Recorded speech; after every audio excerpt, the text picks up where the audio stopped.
and welcome to That Rust Life. On today's episode, my obsession with architectural salvage might have gotten me in a little over my head.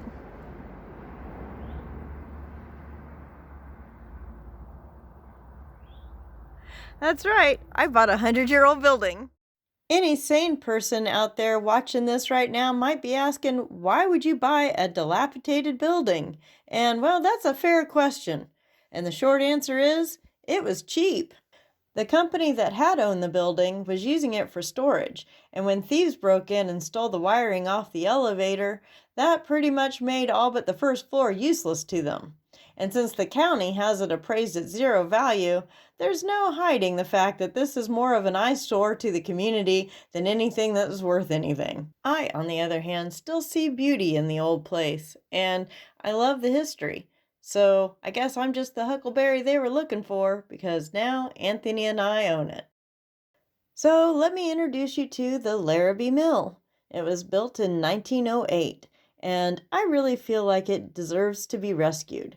So let me take you inside and show you around. So as we come on into the office, it's a mess. Really no surprise, but everyone we bring in here just kind of freaks out and is overwhelmed by all of this. I gotta admit, it is kind of overwhelming. Obviously, every window broken means glass everywhere, vandals being in the place, trash everywhere.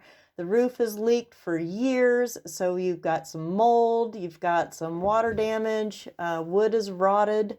And of course, vandals have been in the bathroom and trashed that. So yeah, we're looking at pretty much a complete gut job. And now we've made it to the second floor of the office space, just of that front building out there. And as you can see, another big space. This was the office is for the bigwigs, like Mr. Larabee had his desk up here at one time. And check this out that he had in his office. This big, beautiful fireplace. I can't wait to strip it down and try to bring it back to its former glory. It's just gorgeous. It's a shame just to have it hidden up here without using it. At some point, I guess in the 70s or something, somebody thought it'd be a good idea to put in central heat and air, and so then they put in a drop ceiling, and of course, all of this has got to go. Got to rip this out and bring us back to the full height and make this a big, beautiful office space again or something. I think Anthony's wanting to use it at like a man cave kind of thing, and I can see it. We're going to put like hardwood floor in or something and put in like a kitchenette. Maybe there could even be a space to put a small bathroom in up here. I don't know. Getting way ahead of myself. I know first what we got to do is get a structural engineer out here, check the building out, make sure that it's all okay and there's nothing wrong with it that we didn't know about. But I think it's going to be okay structurally. And I want to put like that window back in over there. I apologize for it being darker in here. Of course, the only window that is up here is kind of halfway boarded up. So it makes it dark and there's no power on. Of course, thieves have stripped all the electricity out of here anyway. But that'll be one of the first things we do is get some power on. So then I'll be able to get some lights and show you guys more of what we're wanting to do in here. But I think it's going to be a really gorgeous space. I mean, I can just picture it with our antiques up on the walls and it'll be awesome. Just wait and see. Now, this area is going to be where Anthony puts his shop. It's his favorite part of the whole building, and mainly because of these really tall ceilings. Unfortunately, this entire area of the building here is dock high, so we're going to have to do some dirt work to the outside of the building to put in a ramp so that we can actually drive in through the garage doors and move vehicles and other things in and out of here.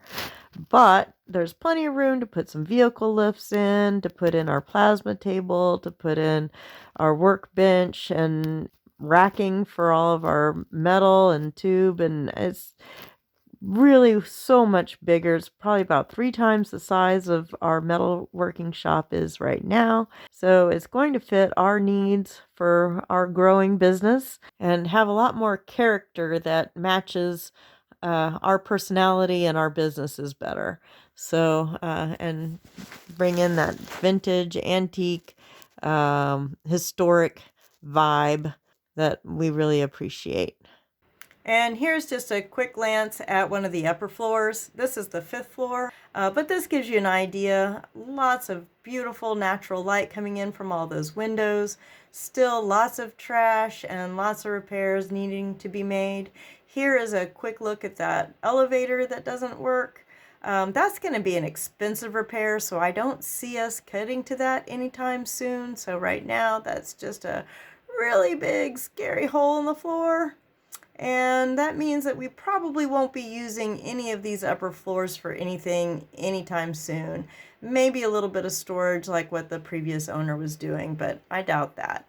Really, what we need to be doing is focusing on that first couple of floors, get it cleaned up, get power on, and see what we're dealing with. And to be honest, I can't wait.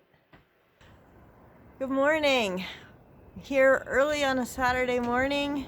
Anthony and I have been jonesing to get into that building and get it cleaned out, knock out some walls. We decided today was going to be demo day. So we get our old dump truck here out and start getting ready to drive into town. And it's shooting fuel from the fuel pump all over the exhaust manifold. So I guess the old truck is trying to self-destruct on us. Fortunately, that's only a $25 part, so I ran in town and got it, but we got that put on. So now we're only about an hour or so behind, $25, and she should fire up and go. I think we're ready to go in there and attack that building.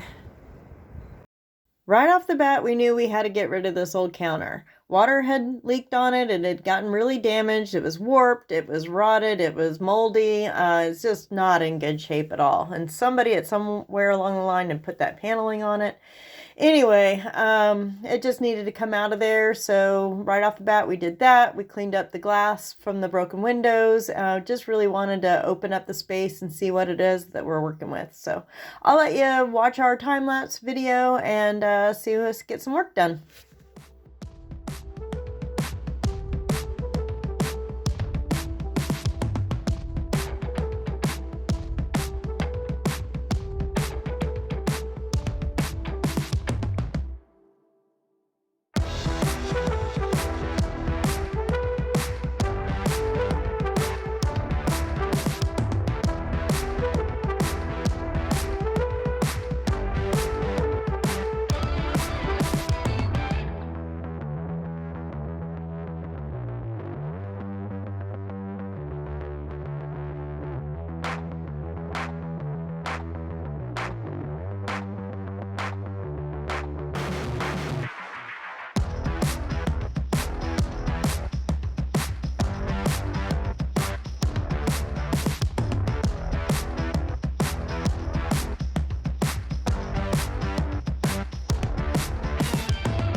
What do you think? It's a huge difference already. Huge difference. It's already way better than what, 2 hours worth of work? Yeah, one full load to the dump. I'm excited to get that wall down now so we can see this whole thing kind of opened up. That's going to be pretty cool. Yeah, I think that's going to make a huge difference getting all that mold and nastiness out of you. Yeah, it'll look way better too.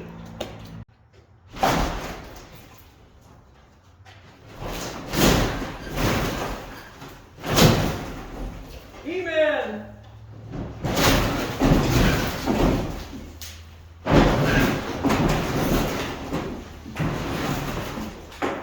Looks like a stage prop. It is a stage prop at this point.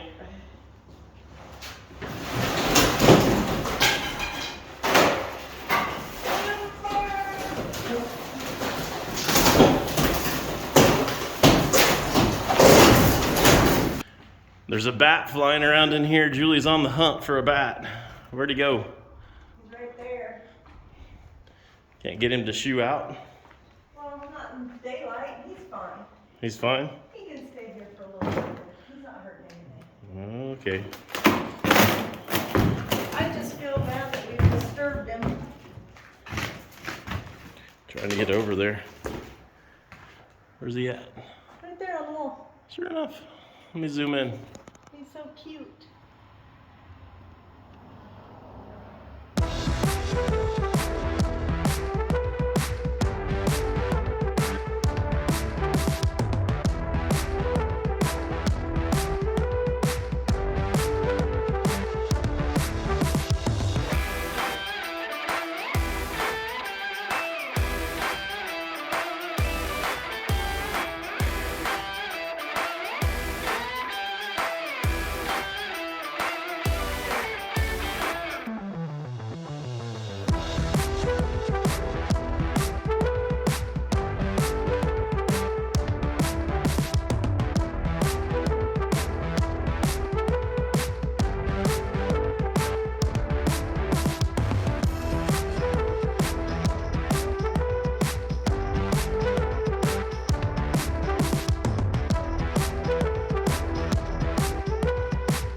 Oh man, that was a lot of work.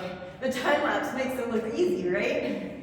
But check out all the room that we found. My boys, even that guy's in here. I just love it. Now we get to figure out how we want to lay it out for us. But clearly there's still a lot of work to be done right here on this renovation. We still need to put the windows in. I want to put that bathroom back in as an ADA bathroom. At least I was able to find some old wood that was salvageable, so we will be reusing some of the wood from the old place.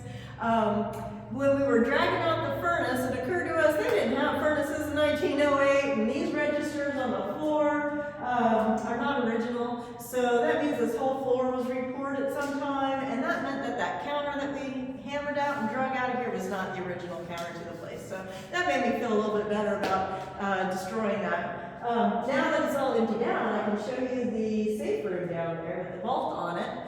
You couldn't see that before because it was too dark in the space, but it is there. It's still too dark to take you down in there. It's kind of a creepy little space. I don't know what I'm going to do with it yet. It's probably just going to be a bomb shelter, I guess. I don't know. But if you'd like to follow along with this renovation, major undertaking, going to be a long series, please hit the subscribe button, and if you hit the bell, then you'll be notified every time I post an update about it. Also, if you're interested in knowing about what Anthony's been doing on the other side of that wall, he's been putting in his metal shop, and he's had a guy bringing in dirt so we could put in a garage door and be able to drive into the building. He's been posting all of that stuff over on the Hardcore Fab YouTube channel. I'll put a link to that right here so you can go over to that channel and check out all of that stuff as it's been going on too. Also, if you go to thatrustlife.com, that's my webpage. I've made a Larabee Mill tab. I have put newspaper clippings and photographs and postcards, just everything I've been able to find about the Larabee Mill and the Larabee family is all over there in that tab. So if you want to geek out on Reno County history, be sure to go over there and check that stuff out. And that's all I've got for you today. Thanks so much for watching. I hope to see you next time.